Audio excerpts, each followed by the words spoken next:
you guys are pretty smart, so you'll probably be able to figure it out. But what do you think I'm doing when I do this exercise right here? A lot of you guys, you've been in the gym a while, you're going to say leg extensions, and you're right, partially. But really what I'm doing is I'm destroying my knees. So, Jeff Cavaliere has demonized leg extensions. He's called them leg extinctions consistently and constantly over the past decade, and he is absolutely 100% wrong. So in this video, we're going to look at the leg extension, look at the pros, the cons, the benefits, the drawbacks, the risks, the rewards, etc. And you can decide on your own if it is right for you. So we're going to look at a few studies, we're going to look at some anatomy, we're going to examine the thoughts of some of the thought leaders in the not that kind of thought leader in the industry, including Dr. Brad Schofield, who is the most prolific sports scientist, researcher in history, the greatest of all time. And by the end of the video, you should be able to make an informed decision and decide whether to include them in your training based on the actual data and research, not just some guy with knee issues saying they're bad. So the first argument that I hear quite a bit is that they are not natural. It is an unnatural movement pattern. You're never going to sit in a seat and extend your leg outside of the gym. Well, when was the last time you squatted with a barbell outside of the gym? Do you think our ancestors, our loincloth wearing ancestors in the Paleolithic cavemen times, do you think they were squatting with a barbell or dumbbells or doing deadlifts with a barbell or doing fucking cable crossovers? No, okay? Nothing you do in the gym is actually natural. Some movement patterns are more natural than others, but nothing, strictly speaking, that you do in the gym is actually natural. Furthermore, just because something is natural doesn't mean it's better. This is known as the fallacy of the natural, and it is extremely pervasive in the fitness industry. People think, oh, because something is organic or it's all natural, it must be better. Well, not necessarily the case. Just because something is artificial doesn't mean it's bad. Just because something is natural doesn't mean it's good. This is something I see all the time, and get out of your head the idea that natural equals good, because it's not always true. Second is the argument that it is not functional. Again, what does that even mean? Function is just whatever you want it to be. And this has actually been debunked anyway. They had 90-year-olds in a senior center do leg extensions for 3 sets of 8, 3 times per week. And they saw excellent results. I think they went up about 45% in terms of their walking functionality. So clearly it does have carryover to actual life tasks. Does it have as much carryover as something like a squat? No, and you wouldn't really expect it to, because a leg extension is an isolation movement, whereas a squat is going to be working the hamstrings as well, the adductors, the glutes, the spinal erectors, the core. It's going to work your balance, your stability, your mobility, etc. So no one is arguing that a leg extension is better than a squat. This leads me to my next argument. People say, well, squats are way better than leg extensions, therefore you should never do leg extensions. That is a straight up stupid argument. You can do both. There's no reason to only do one. It's not like someone has a gun to your head and is like, choose the best exercise, motherfucker. Well, squats are better than leg extensions. Absolutely. If you have to choose one, it would be squats. But you don't have to, okay? You can do leg extensions to warm up before squats. Lots of people do that, and it can be very effective. It's a good way to get blood into the area. You can also do them later in the workout as a sort of finisher for high reps, close to failure, not going super heavy, more of a light metabolic style of finisher. And this leads me to the idea that leg extensions are injurious. If you have had ACL issues, I would not recommend leg extensions. But if you have healthy knees, there is absolutely a zero evidence that they actually cause any kind of injury whatsoever. It's like any exercise. If you do them like an asshole, yeah, you can get injured. You can get injured doing squats, even though they're a more natural movement. You could get injured doing deadlifts. Deadlifts can mess up your back. That doesn't necessarily mean that deadlifts are bad.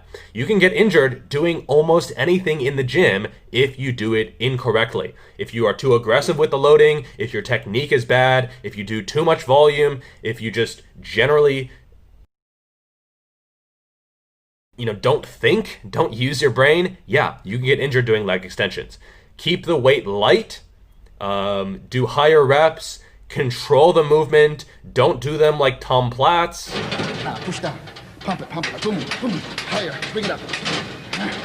Let go, push down again, pump it hard, fast. Okay. And you'll be fine. People often say that the shear force is high during a leg extension. Yeah, but it's nowhere near what the point of injury would be. They've done studies on the ACL. It can withstand 1,745 newtons of force. Well, in a heavy set of leg extensions, which I don't even recommend, it produces about 300 newtons of force on average. So about 5 to 6 times less than what would cause injury. Okay, so, and if you're doing a lighter set, like I said, a 15 to 20, with maybe a third of the weight that you could use for a 1 rep max, which I definitely wouldn't recommend, maybe you're looking at like 100 newtons of force, 17 times what would cause injury. So as long as you do them responsibly and you are more focused on the contraction and you're controlling the range of motion and you're not doing them like a fucking idiot, then they are completely okay.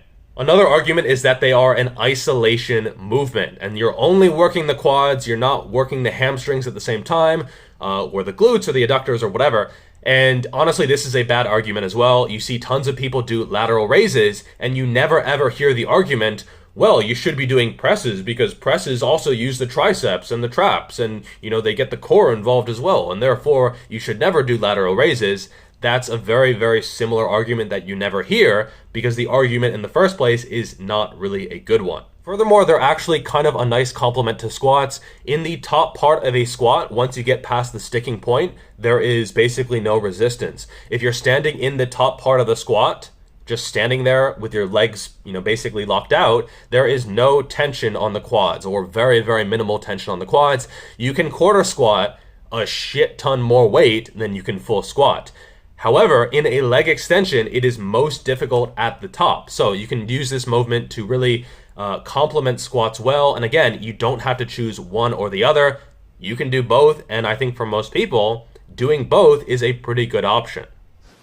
What I'm doing right here with this leg extension is completely destroying my kneecaps because the compressive force that happens on your kneecaps every time you're down in this position and then try to push out is about 8 times your body weight. See him scratch his chin here. I think we just found Jeff Cavalier's tell for when he is lying. And I think he does this on a pretty regular basis.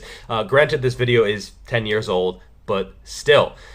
First of all, he doesn't talk about leverages. If someone has longer shins, longer tibias, there's going to be greater forces. So we don't know if it's 8 times body weight in terms of compression. Second of all, it doesn't talk about how quickly you are doing the movement. If you're doing it explosively, aggressively, obviously this is going to be far greater forces. High, high.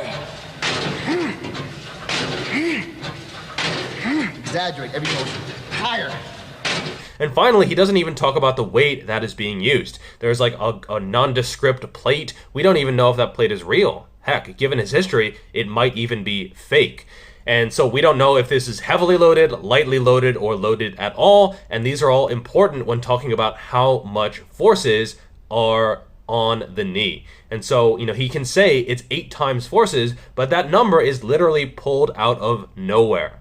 Could be 10 times, could be 5 times, could be less than body weight. You just don't know. So I think Jeff Cavaliere is basing a lot of his thoughts on anecdote rather than research. And as someone who is based on science or claims to be based in science, I think that is disingenuous and dishonest.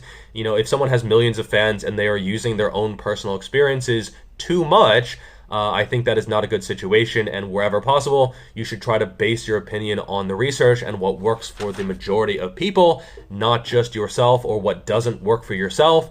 And there is nothing wrong with leg extensions. They are a fine exercise as long as you perform them correctly and not like an asshole. So that is all for this video. Make sure to like the video. It does probably help. Share it on social media if you want. Subscribe to the channel if you are not already. Turn those juicy notifications on, and I will see you in the next video. Peace!